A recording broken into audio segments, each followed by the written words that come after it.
आम ओडिशा पाई गोटे भल दिन।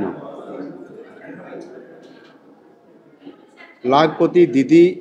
जातीय कनक्लेव आज ओडिशा रे होउछि, आम ए भुवनेश्वर रे होउछि। ओडिशा समेत 25 राज्यर लाखपति दीदी माने एठी उपस्थित अछंती एवं ये कनक्लेव रे समाने भाग नौछंती। ये कार्यक्रम 2 दिन धरिकी अछि। आज मते भी सुजोग आसिला ये लाखपति दीदी मानकर सहित ये कार्यक्रम रे अतिथि हिसाब रे तांकर सहित रहिबा पई बहुत बड़ा खुशी रो कथा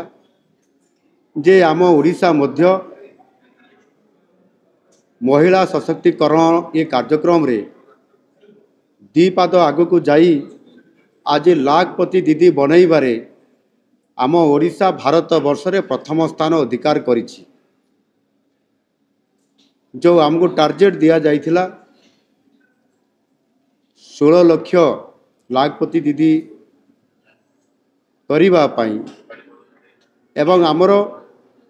93% रु अधिक आमको अचीवमेंट मिली। 16,40,000 रु अधिक ओडिशार महिला माने आज लाखपति दीदी होइछंती एवं किछि महिला जो माने आदिवासी अंचल रे भी प्रतिनिधित्व करुछंती।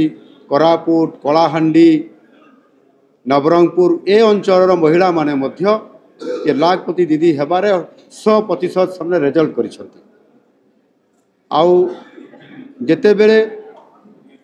नीति आयोग रे एनडीए रे जो बैठक सब दिल्ली रे होउची से समय रे मध्य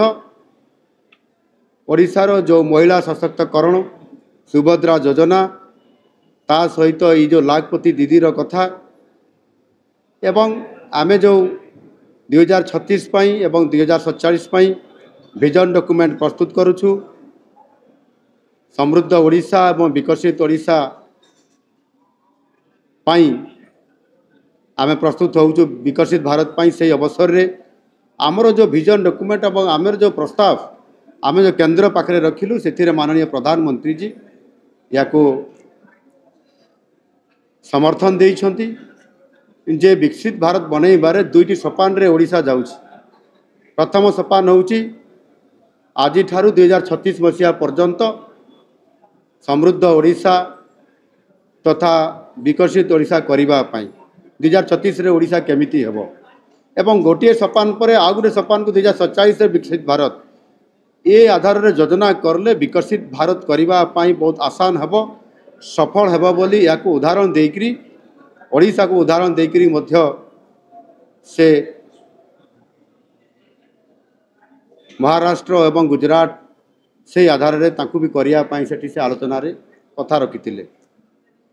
लाखपति दीदी आज ओडिशा रे जो स्वतंत्रता एक बहुत बड़ा अभियान हिसाब रे छिड़ा हेइची। अनेक महिला आज काम करुछंती समाने किबड़ी भाव रे महिला सशक्तिकरण एवं आर्थिक दृष्टिकोण स्वाभिमान स्वावलंबनशील हो पारिबे। आउ सेथिपाई समस्तकर व्यवस्था जमती रिवॉल्विंग फंड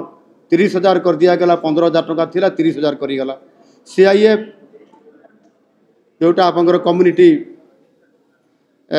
फंड जोटा कम्युनिटी इन्वेस्टमेंट फंड जोटा सेटा 35 लाख थिला ताकू आमे 60 लाख करि देलु एवं एई भली भाव रे बैंक सहित लिंक करैबा बिना सुधरे 10 लाख टंका लेखा ऋण समान को जोगै देबा आ अनेक बैंक सहित जोगै देबा फल 17,500 कोटी टंका आज समान को आर्थिक सहायता बिना सुधरे जोगै देबा इटा बहुत बड़ आज प्रभाव पड़ी। महिला माने किबड़ी भाव रे तांकर आय वृद्धि करिवे गोटे परिवार पाई आ से कामटी को निरंतर भाव रे करूछंती। तार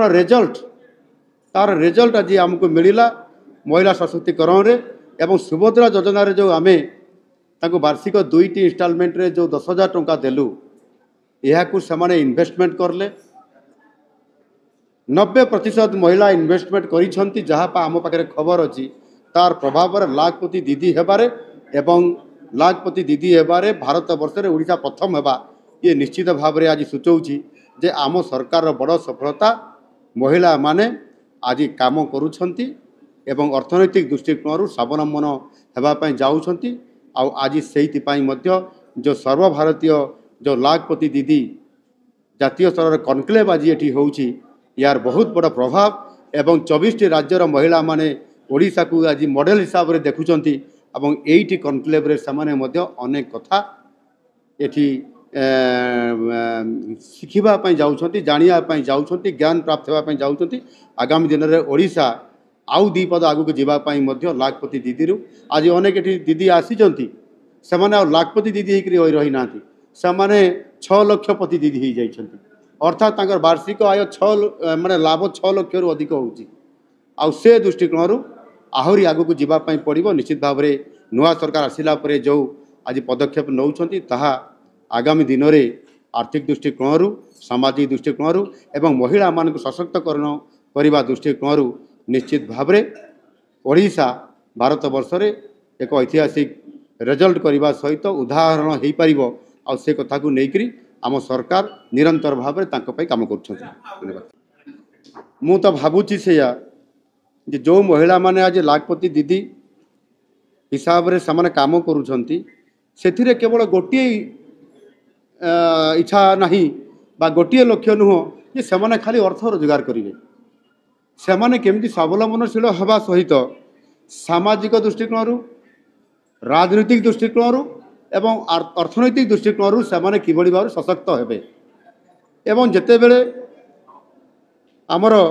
जो विधान संसद रे जो पास होती महिला मानकर जो बिल जो 33% से देवाई कि 33% महिला माने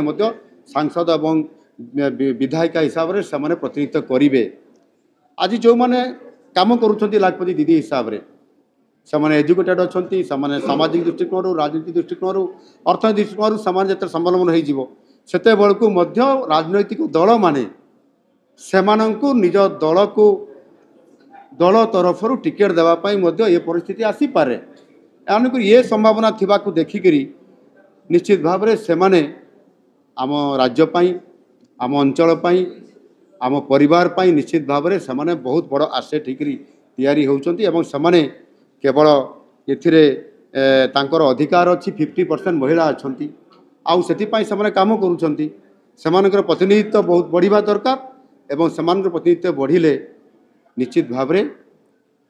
भारत आगामी दिन में विश्वगुरु हो पार आउ से दृष्टिकोण